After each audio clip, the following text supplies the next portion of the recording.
may be the biggest project the city of Nashville has ever undertaken. The city hopes to transform hundreds of acres across from downtown along the Cumberland River into a thriving mixed-use neighborhood. This is a bird's-eye look at the view of that property from Sky 5, which has been tracking the land's development. We have been since it was announced.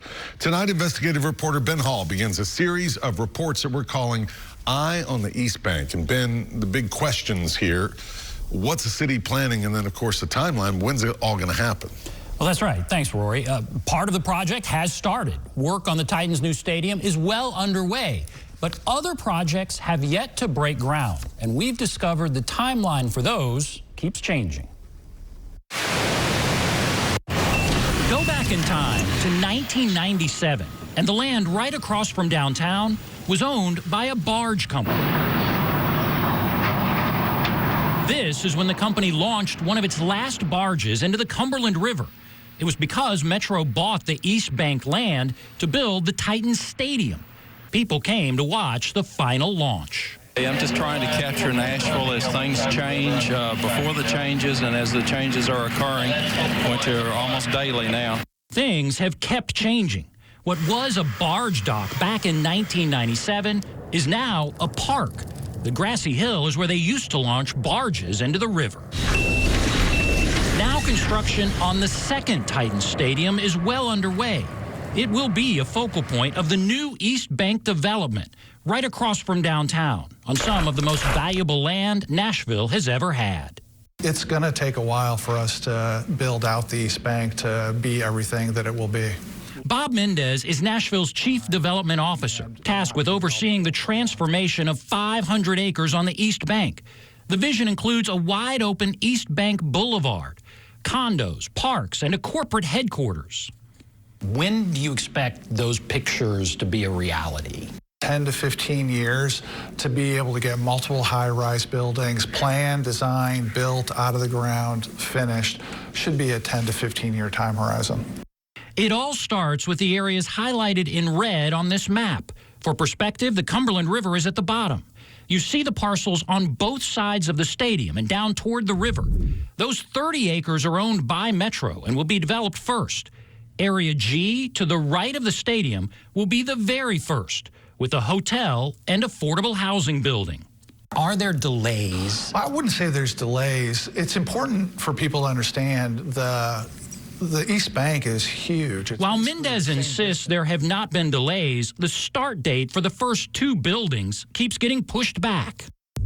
A year ago, Metro posted on its own website, nashville.gov, that the developer should initiate construction in late 2024 or early 2025. That's right now, which has not happened. Months after that original post, the developer hired by Metro said the start date for the first two buildings would be early next year. We'd like to see a hotel building and then the first residential building, which is an all-affordable building, starting in early 2026. And when we interviewed Bob Mendez, he pushed the start date back even further to the end of 2026. We would expect those to break ground sometime by the end of 2026. Mendez was clearly surprised when we showed him the city's website. I'm not sure where that came from exactly. A spokesperson said Metro would need to update that. From the beginning, we assumed the buildings would be 2 years of planning, 2 years of construction. The website also claimed construction on the new TPAC building would start in early 2025. But the deal to move the Tennessee Performing Arts Center to the East Bank is near collapse. It was supposed to be built near the pedestrian bridge. But in a public statement in January, TPAC said it was surprised the deal was still in limbo. And due to delays, we are compelled to consider alternate sites. Metro said it still hopes to reach an agreement and that infrastructure costs had been a sticking point, which are a major issue for the entire development. There's no getting around the infrastructure challenges that we inherited, whether it's building a new road or James Robinson Parkway or figuring out where the East Bank Boulevard will go exactly.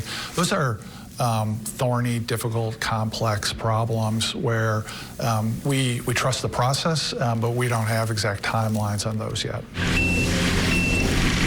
Commercial construction nationwide is stalled thanks to rising interest rates and inflation. Now there are concerns about tariffs.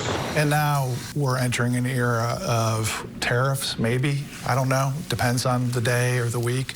Tariffs on steel certainly will make construction more expensive.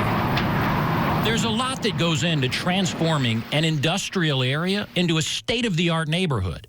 And despite questions about when they will break ground or the future of the TPAC deal, Mendez says the East Bank development is still on track. Has anything happened in your time that you've had this position that's pushed back the timeline? I don't think so. Again, the timeline there for the first couple buildings would be a couple years of planning, then a couple years of building. We feel like we're on track for that. Mendez says the Oracle headquarters complex is still on track, and there are no changes to any of the big projects. But that Metro website indicates at one time some thought this would move a little more quickly. No doubt about it. And certainly we know TPAC seems frustrated. Tomorrow night, you're going to have a look at the affordable housing aspect of this development, right? Affordable housing, that is a centerpiece of this whole thing. The plan is to keep units affordable for 99 years. That's a huge change for our city. It's been as low as 5 years. I'll look at how that has changed and question how it can be enforced. A lot to sort through, no doubt. I know you'll be back with more, Ben. Thanks.